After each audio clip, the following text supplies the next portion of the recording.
Market gap up open হওয়ার পরে একটা র্যালি আমরা মার্কেটে দেখেছি। যদিও বা আপনি নিফটি সাইডওয়েজ দেখবেন, বাট বিভিন্ন স্টক যদি আপনি দেখেন ইন্টারডে বেসিসে বিভিন্ন স্টকের খুব ভালো কিন্তু মুভমেন্ট আজকে মার্কেটে আপনি দেখেছেন এবং সমস্ত সেক্টর ওয়াইজ একটা মুভমেন্ট মার্কেটে আমরা দেখেছি এবং সমস্ত সেক্টর পজিটিভ সাইডে। তো ভিডিও শুরু করার আগে সবাইকে শুভ নববর্ষের অনেক অনেক শুভেচ্ছা এবং নতুন বছর আপনাদের সবার ভালো কাটুক বাংলা নববর্ষে এবং সবার পোর্টফোলিও যেন গ্রিনে চলে আসে, এটাই আমি আশা রাখছি এবং এখান থেকে ভিডিও শুরু করছি। যারা ভিডিও দেখছেন, এখন যারা চ্যানেল সাবস্ক্রাইব করেননি, নববর্ষের দিনে সবাইকে বলবো চ্যানেল সাবস্ক্রাইব করুন এবং ভিডিও ভালো লাগলে অবশ্যই ভিডিওতে লাইক করবেন। আপনার যারা বন্ধু বান্ধব আত্মীয় স্বজন যারা স্টক মার্কেটের সঙ্গে যুক্ত আছেন তাদেরকেও শেয়ার করবেন, কারণ আপনারা দেখে থাকবেন যে এই চ্যানেলে যে ভিডিও আমি শেয়ার করি রেগুলার বেসিসে আপনাদের সঙ্গে নিফটি ব্যাঙ্ক নিফটি যে অ্যানালিসিস আমি শেয়ার করি, সেখান থেকে মার্কেটে কিন্তু সেই ডাইরেকশানেই মুভমেন্ট হয়। এবং যারা আমার সঙ্গে আমার প্রাইভেট গ্রুপে যুক্ত আছেন তারা জানেন যে ইন্টারডেতে আমার খেলা কী থাকে এবং সেখান থেকে কীভাবে আমরা প্লে করি এবং মোর দ্যান 90% আমি সেখান থেকে কিন্তু আমার অ্যাকিউরেসি লেভেল থাকে। তো যাই হোক, আমি বলবো না এটা দিয়ে আজকে প্রথম দিন বছরের যে সবাই চলে আসুন আমার প্রাইভেট গ্রুপে, সেরকম কিছু নয়। প্রাইভেট গ্রুপে তারাই আসবেন যারা ট্রেড জানেন। এখানে আমি পয়সা ডাবল ট্রিপল করার কোনো ব্যবসা করি না। ওখানে ম্যাক্সিমাম যারা আছেন তারা আমার স্টুডেন্ট থেকেই আছেন, আর যারা ওখানে জয়েন করেন তারা পরবর্তীকালে আমার স্টুডেন্ট হয়ে যান, তারা পরবর্তী ক্লাসে জয়েনও করে যান। তো সেক্ষেত্রে আমি কাউকে কিন্তু কোনো প্রমোশন করব না, করছি না। যাই হোক, চলুন প্রথম দিনে আশা করি আপনাদের সবার মার্কেট ভালো কেটেছে। যদি আমরা মোস্টলি নিফটিকে দেখি, নিফটি সাইডওয়েজ ছিল, বাট মার্কেট যখন ওপেন হয়, ওপেন হওয়ার আগে আমি শেয়ার করেছিলাম যে মার্কেট যেখানে ওপেন হচ্ছে, ওপেন হওয়ার পরে ওয়েট করুন এবং যদি মার্কেট মোটামুটি 23,200 লেভেলের কাছে আসে, দ্যাট ইজ বাইং অপরচুনিটি হবে এবং মার্কেট এক্স্যাক্টলি 23,200। এবং ব্যাঙ্ক নিফটির ক্ষেত্রে শেয়ার করেছিলাম যে 52,900-এর কাছাকাছি এলে মার্কেটে বাইং অপরচুনিটি হবে। সেখান থেকে যদি ব্যাঙ্ক নিফটি দেখি তাহলে সেখান থেকে 51,900 থেকে ব্যাঙ্ক নিফটি 52,500-400 মুভমেন্ট দেখিয়েছে এবং শেষের দিকে মিড ক্যাপ সিলেক্ট একটা পজিটিভ সাইডে মুভমেন্ট হচ্ছে। ইন্ডেক্সের কথা যদি আমি বলি, ইন্ডেক্সে কিন্তু আজকে দুর্দান্ত মুভমেন্ট আমরা পেয়েছি। এই হচ্ছে আমাদের বিষয়। তো ওভারঅল যদি আপনি মার্কেটের ট্রেড জানেন, এক্স্যাক্ট লেভেলে এন্ট্রি এক্সিট ইন্টারডে বেসিসে যদি জানেন এবং বিভিন্ন স্টক যে স্টকগুলোতে ইন্টারডে বেসিসে খুব ভালো মুভমেন্ট হয়েছে এবং ইন্টারডে বেসিসে 2-3%, 4% মুভমেন্ট গ্যাপ আপ ওপেন হোক বা গ্যাপ ওপেন না হোক, ম্যাক্সিমাম স্টকে যদিও বা গ্যাপ ওপেন হয়েছে, গ্যাপ ওপেন হলেও কিন্তু একটা পজিটিভ সাইডে মুভমেন্ট হয়েছে। এবং যারা আমার সঙ্গে যুক্ত আছেন, আজকের দিনে আমি বলছি এই কারণেই, কারণ একদম লোয়ার লেভেলে যখন মার্কেট ছিল সেই জায়গাতে আমি কিছু এফএমসি সেক্টরের স্টক বলেছিলাম যে বাজেটের রেসপেক্টে, আমাদের ইন্ডিয়ান ইকোনমির রেসপেক্টে কিছু এফএমসি সেক্টরের স্টক, কিছু কনজিউমার গুডস যেসব স্টকগুলো আছে সেসব স্টকগুলোতে আপনারা আপনার প্ল্যান অনুযায়ী ইনভেস্টমেন্ট করতে পারেন ছোটো অ্যামাউন্টে। কারণ জেনারেলি রিটেল ট্রেডার কী করেন, একদম মার্কেটের টপে গিয়ে বাই করেন, মার্কেটের নিচে এসে সেল করেন। আর মার্কেটের নিচে বিগ প্লেয়ার যারা থাকে মার্কেটের নিচে বাই করেন আর টপে গিয়ে সেল করেন। তো এটা আমি বিভিন্ন সময় আপনাদের সঙ্গে বুঝিয়েছি এবং এই সময় কিন্তু আমি আপনাদের সঙ্গে শেয়ার করেছিলাম। ওই সময়ে আপনারা পুরোনো ভিডিও গিয়ে দেখতে পারেন যে মার্কেটে এখন বাইং অপরচুনিটি, যতই নিউজ খারাপ নিউজ যা আসুক সেখানে আপনাকে ছোটো কোয়ান্টিটিতে এগুলো আপনি অ্যাকুমুলেট করতে পারেন বা বাইং সাইডে প্ল্যান করতে পারেন। কোনো বাইং সেলিং রিকমেন্ডেশন করার ক্ষমতা আমার নেই, বিকজ আমি সেমি রেজিস্টার্ড কেউ নই। ভিডিও বানাই এডুকেশনাল পারপাস, লার্নিং পারপাস করে অনেকে এই ভিডিওর অপেক্ষায় বসে থাকেন, কারণ অনেকেই আমাকে পছন্দ করেন না, আমার ভিডিও আসার আমার অ্যানালাইসিসকে পছন্দ করেন এবং সেখান থেকে অনেকে খুব ভালো কিন্তু ট্রেড প্ল্যানও করছেন রেগুলার বেসিসে, এখান থেকে ইনকামও জেনারেট করছেন। কারণ আমি স্ক্রিনশট পাই, আমার একটা হোয়াটসঅ্যাপ নাম্বার যেহেতু দেওয়া থাকে, আমি অনেক স্ক্রিনশট আপনাদের থেকে পাই। তো যারা আমার সঙ্গে প্রাইভেট গ্রুপে যুক্ত হতে চান, ভিডিওর নিচে ডেসক্রিপশন বক্সে অ্যালাইস ব্লুর অ্যাকাউন্ট ওপেনিং লিঙ্ক থাকবে, সেখান থেকে অ্যাকাউন্ট ওপেন করে যদি আপনি অপশনে কাজ করেন জয়েন হতে পারেন। এছাড়াও আপনারা যদি চান না আমি অ্যাকাউন্ট ওপেন করবো না, সেক্ষেত্রে আমাকে হোয়াটসঅ্যাপ করবেন, একটা ছোট্ট ফিজ অ্যাজ এ টিউশন ফিজ আপনি ধরতে পারেন। তো সেই ফিজ দিয়েও আপনি সেখানে জয়েন হতে পারেন, বাট মাথায় রাখবেন যদি আপনি ট্রেড জানেন তবেই কিন্তু এখানে আপনি জয়েন হবেন, আদারওয়াইজ কিন্তু জয়েন হওয়ার দরকার নেই। তো চলুন, নববর্ষের অনেক অনেক শুভেচ্ছা আপনাদের সবাইকে। নতুন বছর, আবারও বলছি, নতুন বছর ভালো কাটবে আমি আশা রাখছি এবং নতুন বছর আপনাদের পোর্টফোলিও গ্রিন হয়ে যাবে। তো চলুন শুরু করি ভিডিও। এবং ভিডিও শুরু করার সময় আমি যেহেতু ডেইলি বেসিসের চার্ট আপনাদের সঙ্গে শেয়ার করি, তা আজকে দেখবেন সমস্ত সেক্টরের উপরে একটা পজিটিভ সাইডে মুভমেন্ট হয়েছে এবং একটা জিনিস মনে রাখবেন ইন্ডিয়ান ইকোনমির উপরে যেসব স্টকগুলো আছে, কারণ আমি কয়েকদিন ধরে আপনাদের সঙ্গে বলছিলাম যে ব্যাংকিং সেক্টরের উপরে বা ফিনান্সিয়াল সেক্টরের উপরে গভর্নমেন্ট যেভাবে অনেক কিছু টাকা ইনফিউজ করছে যেভাবে, এবং আরবিআই যে রেট কাট, তারপরে যেভাবে বিভিন্ন ডলার উইকনেস মানে ইউএসডি আইএনআর এর যে যদি আমরা মুভমেন্ট দেখি সেখানে অনেকটা নিচে এসছে, আমাদের ডলার স্ট্রেংথ বাড়ছে, ইউএস আমাদের টাকা ইনফিউজ করার ফলে আরও কিছু স্টেপ নেওয়ার ফলে আমাদের কারেন্সি ডিভ্যালুয়েশন যেটা হচ্ছিল সেটা অনেকটা কমেছে, ক্রুডের প্রাইস কম হওয়া, energy price that mean natural গ্যাসের প্রাইস কম হওয়া, দ্যাট ইজ সবগুলো কিন্তু আমাদের ইকোনমির জন্য এক প্রকার পজিটিভ, আমাদের এটা ইমার্জিং ইকোনমি তার জন্য।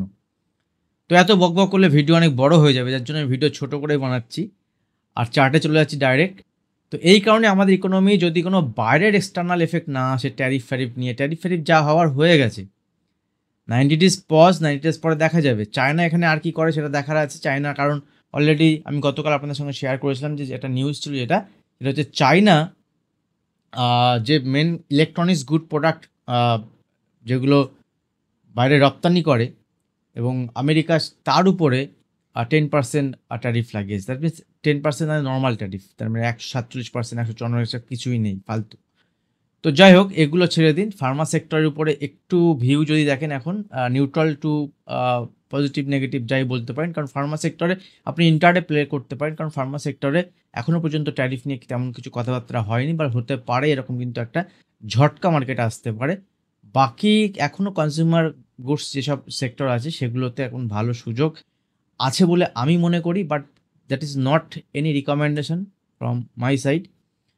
তো আপনারা প্ল্যান করতে পারেন। চলুন দেখি মার্কেটের একটু নিফটি ব্যাঙ্ক নিফটি অ্যানালিসিস যদি দেখে নিই মার্কেটে। সিম্পল আমি এখান থেকে বেশি গভীরে যাওয়ার কিছুই নেই। নিফটি ক্ষেত্রে যদি দেখি, নিফটি আজকের মার্কেটে নিফটিতে যদি আপনি চার্ট দেখেন, নিফটি অলমোস্ট সাইডওয়েজ ছিল, বাট এটাকে যদি আপনি কাজে লাগাতে পারেন লোয়ার লেভেলে বাইং করে সেটা করতে পারেন। আদারওয়াইজ নিফটিতে ট্রেড প্ল্যান ছিল না, আমার নিজেরও কোনো ট্রেড প্ল্যান আমি নিফটিতে করিনি। একটা মর্নিং একটা ট্রেড প্ল্যান করেছিলাম, দ্যাট ইজ ছোটো ট্রেড প্ল্যান। আদারওয়াইজ যদি আপনি দেখুন এখানে মিড ক্যাপ সিলেক্টে একটা পজিটিভ সাইডে মুভমেন্ট হয়েছে এবং শেষের দিকে কিন্তু একদম ডে হায়ার কাছে ক্লোজ হয়েছে। ব্যাঙ্ক নিফটিতেও একটা ভালো মুভমেন্ট আজকে ছিল, এটা 15 মিনিটের চার্ট। এবং ব্যাঙ্ক নিফটির এই যে মুভমেন্টটা হচ্ছে এটা কিন্তু নেগেটিভ সাইডে মুভমেন্ট নয়, পজিটিভ সাইডে। বাট ডেলি বেসিসে যদি আমরা দেখি ব্যাঙ্ক নিফটির এই যে মুভমেন্টটা হচ্ছে, এই মুভমেন্টটা কিন্তু ডেলি বেসিসে মার্কেটে গ্যাপ ওপেন হওয়ার পরে মুভমেন্ট হচ্ছে। তো এটা ভালো নয়, ঠিক আছে, এই জিনিসটা ভালো নয়, গ্যাপ ওপেন হওয়ার পরে মুভমেন্ট হওয়া। বাট ব্যাঙ্ক নিফটি যে পজিটিভ এটা আমি গতকাল আপনাদের সঙ্গে শেয়ার করেছিলাম, মার্কেটে ফিনান্সিয়াল সেক্টর পজিটিভ এবং এই যে মুভমেন্ট উপরের দিকে কন্টিনিউ এইভাবে হচ্ছে, এইভাবে হওয়াটা ঠিক আমার ভালো লাগছে না। কিন্তু আপনাকে অপরচুনিটি দেখে এখানে প্লে করতে হবে, কারণ এই গ্যাপ ওপেন হয়ে পড়ে যাওয়া, দ্যাট মিনস রিটেল পাবলিক বা নর্মাল পাবলিকদের এখানে অপরচুনিটি অনেক কম থাকে, ঠিক আছে। তো কালকের জন্য ট্রেড প্ল্যান আমি কীভাবে করতে পারি, সিম্পল যদি আমি নিফটির ক্ষেত্রে দেখি, দেখুন স্টক আমার কাছে ইন্টারডেতে আসবে এবং ইন্টারডেতে স্টক যেগুলো আসবে সেগুলো আমি 2-3% মুভমেন্ট ক্যাপচার করে নিই, ছোটো 1-2% মুভমেন্ট ক্যাপচার করে নিই এবং ডেলি বেসিসে যেটুকু ইনকাম করি আমার মোটামুটি চলে যায়। তো ডেলি বেসিসে স্টক আসে এবং এতগুলো স্টক এফএনও স্টক আছে, মোর দ্যান 180-200 স্টক, এবং সেই স্টকগুলোর থেকে মোটামুটি আমার পছন্দের 150টা মতো স্টক, 150 স্টক আছে যেগুলোতে কিন্তু বিভিন্ন সেক্টর থেকে বিলং করে এবং সেগুলো থেকে স্টক ডেলি বেসিসে আমার কাছে আসে। তো ব্যাঙ্ক নিফটিতে যেভাবে মুভমেন্ট হয়েছে, যদি এখান থেকে পজিটিভ সাইডে মুভমেন্ট হয় তাহলে আমরা নেগেটিভ সাইডে তো যাব না, কিন্তু ব্যাঙ্ক নিফটি একটা ইম্পর্টেন্ট জায়গাতে আছে। সেক্ষেত্রে ব্যাঙ্ক নিফটির ক্ষেত্রে আমি আগামীকালের জন্য ট্রেড প্ল্যান এভাবে করব যে ব্যাঙ্ক নিফটি যদি এখান থেকে দেখি যে 52,000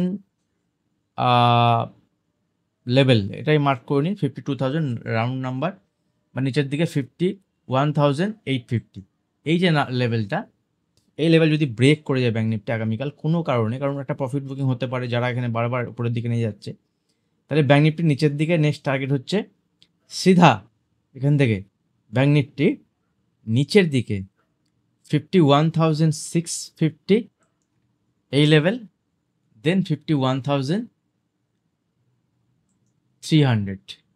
শুনতে খারাপ লাগলেও এরকম লেভেল কিন্তু দেখাতে পারে ব্যাঙ্ক নিফটি, কারণ এখানে একটা গ্যাপ আছে, গ্যাপ ফিল করতে পারে ব্যাঙ্ক নিফটি। এবার এটা আজকে হতে আগামীকাল হতে পারে, 2-4 দিন পরে হতে পারে। তো যখনই নিচের দিকে কোনো লেভেল ব্রেক করবে সেক্ষেত্রে আপনি যদি সেলিং সাইডে নাও যেতে পারেন, তাহলে এখান থেকে কিন্তু একটা প্ল্যান করবেন যে এখান থেকে সেল হলে আপনার যদি বাইং সাইডে পজিশন থাকে তারপরে আপনার পজিশন কিন্তু এক্সিট করতে হবে, ঠিক আছে? তাহলে যদি এরকম সেলিং সাইডে মুভমেন্ট হয় ব্যাঙ্ক নিফটিতে, তাহলে একটা কথা মনে রাখবেন, যদি নিচের লেভেলে এই 51,250 300 লেভেলে ব্যাঙ্ক নিফটি আসে, তাহলে সেখানে কিন্তু বাইং অপরচুনিটি হবে এবং যেভাবে ফল হবে ঠিক সেভাবেই মার্কেটে র্যালি আসবে। যেভাবে ফল হবে সেভাবেই মার্কেটে র্যালি আসতে পারে উপরের দিকে। That is my view, only my view, this is not recommendation. বারবার আমি এই কারণেই বলি, কারণ যারা অনেকে ট্রেড জানেন না তারা কিন্তু এই ফাঁদে পড়ে যাবেন, গিয়ে দেখবেন কোন দিকে কী করে ফেলবেন, লাস্টে এ লেভেল ব্রেক করে নিচে এরকম আসবে শার্প মুভমেন্ট, যদি আসে উপরের দিকে আবার শার্প র্যালি চলে আসবে, ট্র্যাপিং করতে পারে মার্কেট। তো এই হিসেবে কিন্তু এখানে ট্রেড প্ল্যান হবে উপরের দিকে। আদারওয়াইজ যদি ব্যাঙ্ক নিফটি যায় এখান থেকে, তাহলে উপরের দিকে এখানে 52,800, দ্যাট মিনস এখানে 51,500 550 লেভেলকে ব্রেক যদি করে সেক্ষেত্রে 52,800 লেভেল এবং 53,000 লেভেল পর্যন্ত ব্যাঙ্ক নিফটি মুভমেন্ট দেখাতে পারে, সেক্ষেত্রে 53,200 পর্যন্ত যেতে পারে। ক্লিয়ার? এবং যদি নিফটির ক্ষেত্রে দেখি, চলুন দেখি নিফটির ক্ষেত্রে যদি একটুখানি দেখে নিই নিফটি কোন লেভেল আমার এখন ভালো লাগছে। নিফটির ক্ষেত্রে নিফটিও একই রকম সিনারিও, বাট নিফটির ক্ষেত্রে ডিফারেন্ট হচ্ছে ডেলি চার্ট দেখি সেম প্যাটার্ন, কন্টিনিউ উপরের দিকে, but gap up gap up gap up gap up. Clear? তো অপরচুনিটি কম, যদি কেউ হোল্ড করে থাকে দ্যাট ইজ গুড। আমার ভিউ ছিল কমপ্লিটলি পজিটিভ, নিচে এলে বাইং সাইডে প্ল্যান হবে, গত দিনও আমি শেয়ার করেছি আপনাদের সঙ্গে। আজকে মার্কেট যতটা গ্যাপ আপ হওয়ার কথা তার থেকে বেশি গ্যাপ আপ হয়ে গেছে, তো তারপরে নিচে এসছে, নিচে এসে উপরে গেছে। তো নিফটির ক্ষেত্রে উপরের দিকে এখন 23,500, যদি আগামীকাল যদি দেখি নিফটি পজিটিভ মুভমেন্ট হচ্ছে, 23,380 লেভেল ব্রেক করছে, 23,400 লেভেলের উপরে সাস্টেন করছে, দেন 23,500 থেকে 23,650 লেভেল পর্যন্ত নিফটি মুভমেন্ট দেখাতে পারে, ঠিক আছে? এবং ফাইনালি এখানে নিফটির টার্গেট হচ্ছে 23,800 পর্যন্ত, 23,800 পর্যন্ত নিফটি একটা মুভমেন্ট দেখাতে পারে। বাট আবারও বলছি, যদি মার্কেটে দেখেন সেলিং সাইডে হচ্ছে, কারণ সবাই যখন মার্কেটে বুলিশ হয়ে গেছে, তো মাথায় রাখবেন যে মার্কেট যদি সেলিং সাইডে মুভমেন্ট হয় তাহলে কন্টিনিউ কিন্তু মার্কেটে একটা ফলিং আসলে সেখানে মার্কেট 22,000 কোন লেভেলের নিচে, 22,200 যে লেভেল আছে 22,200 লেভেলের নিচে মার্কেট এখানে সেলিং সাইডে প্ল্যান করা যেতে পারে এবং নিচের দিকে সিধা 22,900 লেভেল পর্যন্ত, সরি 23,200 নিচে সিধা এখানে 23,200 বা 150 যদি এখানে ধরে রাখেন, মোটামুটি 50 পয়েন্ট একটা রেঞ্জ নিয়ে নেন, তাহলে এই রেঞ্জের নিচে যদি মার্কেটের মুভমেন্ট হয় তাহলে সিধা নিচের দিকে 23,000, ইভেন 23,000-এর পরে 22,900 পর্যন্ত একটা মুভমেন্ট, 22,925 930 পর্যন্ত একটা মুভমেন্ট কিন্তু মার্কেট এখানে দেখাতে পারে। এবং যদি মার্কেট নিচে আসে, মাথায় রাখবেন একটা কথা, যদি মার্কেট নিচে আসে তাহলে কিন্তু মার্কেট এই জায়গার থেকে শার্প মুভমেন্ট হয়, তাহলে শার্প রিভার্সালও হতে পারে, এটা কিন্তু মাথায় থাকবে। মিড ক্যাপ ইন্ডেক্সে আমার এখানে ভালো লাগছে, সব থেকে ভালো লাগছে আজকে আমার মিড ক্যাপ সিলেক্ট।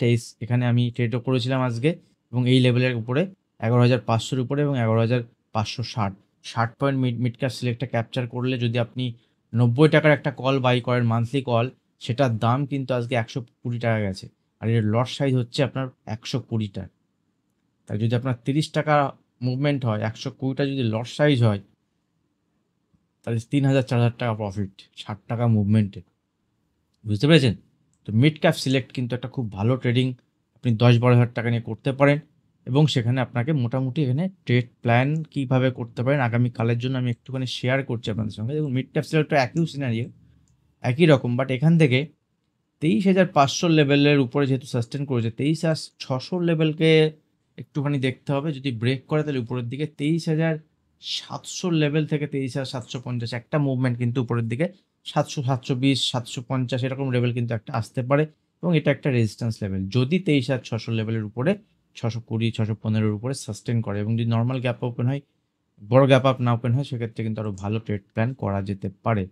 ফিন নিফটি ব্যাঙ্ক নিফটির মতো একই রকম চলছে এবং আজকে যদি আপনি স্টক দেখেন, আমার কাছে মেন অস্ত্র হচ্ছে আমার স্টক ইন্টারডেতে, কারণ তিনটে যে ইন্ডেক্স দেখছেন, তিনটে ইন্ডেক্সে আপনি কত ট্রেড করবেন? তিনটে ইন্ডেক্সে সবসময় ট্রেড প্ল্যান আপনি করতে পারবেন না। তো তার জন্য যে স্টকগুলো আছে দেখুন, স্টকগুলোতে এখানে 6% 7% মুভমেন্ট কিন্তু পজিটিভ সাইডে আজকে দিয়েছে এবং আপনার যদি মনে হয় যে এই স্টকগুলোর মধ্যে শুধুমাত্র এই গ্যাপ আপ হয়েছে এরকম নয়। আমি একটা স্টক দেখাচ্ছি, দেখুন আমি ৫ মিনিটের চার্ট ওপেন করছি এখানে। ৫ মিনিটের চার্ট। খেলা হচ্ছে টাইমিং ইন্ট্রাডেতে, খেলা হচ্ছে এন্ট্রি এক্সিট, এটা হচ্ছে মিড ক্যাপ, ঠিক আছে? আমি হ্যাভেলসের চার্ট দেখাচ্ছি, হ্যাভেলস, ঠিক আছে? হ্যাভেলসের চার্ট আমি আপনাদের দেখাচ্ছি। দেখুন হ্যাভেলস ইন্ডিয়ার যদি চার্ট দেখেন তাহলে স্টকটির মুভমেন্ট আপনি দেখতে পারেন। দেখুন কীভাবে মুভমেন্ট হয়েছে পজিটিভ সাইডে, ঠিক আছে? এবং হ্যাভেলস নয়, অনেক স্টক আছে এরকম। দেখবেন চম্বল ফার্টিলাইজার, এটা মুভমেন্ট দেখবেন কেমন কেমন মুভমেন্ট হয়েছে। বাজাজ ফাইন্যান্স, এখানে দেখুন কেমন মুভমেন্ট হয়েছে। তো ইন্টারডেকে আপনাকে ক্যাপচার করতে হবে, ইন্টারডেতে আপনাকে এই মুভমেন্টগুলো যদি আপনি ক্যাপচার, দেখুন বি সফট মুভমেন্ট শেষের দিকে এসেছে, দেখেছেন? প্রত্যেকটা স্টকের সঠিক টাইমে এন্ট্রি এক্সিট যদি আপনি করতে পারেন এখান থেকে ইন্টারডে, কিছু রুলস আছে যেগুলো ট্রেড প্ল্যান আমার কাছে একদমই থাকে। দেখুন পারসিস্টেন্স, ঠিক আছে? মুভমেন্ট হয়েছে ইন্টারডেতেই মুভমেন্ট, শুধু আপনি ভাববেন না যে গ্যাপ আপ ওপেন হয়েছে বা এরকম উপরে গেছে, এরকম অনেক স্টক, শুধুমাত্র একটা দুটো স্টক। বিএসসি, দেখুন বিএসসি লিমিটেডের প্রথমে ওপেনিংয়ের পরে মুভমেন্ট হয়েছে, ঠিক আছে? এরকম কিন্তু যে স্টকগুলোতে আমি নিজে ট্রেড প্ল্যান করেছিলাম আজকে, দেখুন ডিকসন টেকনোলজি স্টকটিতে দেখুন কেমন মুভমেন্ট হচ্ছে, ধাপে ধাপে মুভমেন্ট, ঠিক আছে? পুনাওয়ালা ফিনকপ আমি নিজে ট্রেড প্ল্যান করেছিলাম, দেখুন লাস্টের দিকে এখান থেকে ধাপে ধাপে মুভমেন্ট হয়েছে। তো এরকম অনেক স্টক আছে যে স্টকগুলোতে মুভমেন্ট হয়। বায়োকন, এখানেও একটা ট্রেড প্ল্যান করেছিলাম ছোট্ট করে, তো এখানেও কিন্তু একটা মুভমেন্ট হয়েছে। তো এরকম অজস্র স্টক, এইচডিএফসি এমসি দেখবেন, এইচডিএফসি এমসি তো একটা ভালো মুভমেন্ট দেখুন আস্তে আস্তে আস্তে আস্তে হয়েছে এখানে। তো এরকম অনেক স্টক কিন্তু ইন্টারডে থাকে যে স্টকগুলোতে মুভমেন্ট হয়। অজস্র স্টক ছিল আজকে, ঠিক আছে? যে স্টকগুলোতে খুব ভালো মুভমেন্ট হয়েছে। দেখুন এখান থেকে অশোক লেল্যান্ডের মতো স্টক, এগুলো কিন্তু পুরো গ্যাপ আপ হয়ে থেমে যায়নি। এই স্টকগুলো নিফটি যেখানে সাইডওয়েজ ছিল সেখানে কিন্তু এই স্টকগুলো, দেখুন ওরাকেল ফিনান্সিয়াল সার্ভিসেস স্টকটা নিয়ে আমি আপনাদের সঙ্গে শেয়ার করেছি, ইন্টারডে নয়, কিন্তু ইন্টারডেতেও এখানে ট্রেড প্ল্যান থাকে এবং ৭,৮০০ উপরে গিয়ে ক্লোজ দিয়েছে। দ্যাট ইজ ভালো লাগছে এখান থেকে। ডেইলি চার্টেও আমি আপনাদের সঙ্গে শেয়ার করেছিলাম, কোনো রিকমেন্ডেশন নয়। তো এইভাবে ইন্টারডে পজিশন আপনি স্টক চুজ করতে পারেন এবং সেগুলোকে প্লে করতে পারেন। ভিডিও ভালো লাগলে একটাই রিকোয়েস্ট থাকবে আপনাদের কাছে, ভিডিওতে অবশ্যই লাইক করবেন। লাস্ট ভিডিওতে আমি সেভাবে লাইক রেসপন্স পাইনি। ভিডিও যদি লাইক করেন, ভিডিও যদি ভালো আপনাদের লাগে, ভিডিও শেয়ার করুন, তাহলে কিন্তু রেগুলার বেসিসে অনেক দামি দামি মূল্যবান ভিডিও আপনারা পাবেন। এবার যদি আপনি ট্রেড করেন তাহলে বুঝতে পারবেন যে ভিডিওগুলো কতটা দামি, কতটা ইম্পর্টেন্ট। যদি আপনি ট্রেড না বোঝেন একদমই, তাহলে সেক্ষেত্রে আপনার কাছে এই ভিডিওর কোনো দামই থাকবে না। তো যাই হোক, আবারও শুভ নববর্ষের শুভেচ্ছা জানিয়ে ভিডিও শেষ করছি। ভিডিও এখানেই শেষ করছি। দেখা হবে নেক্সট ভিডিওতে। ধন্যবাদ।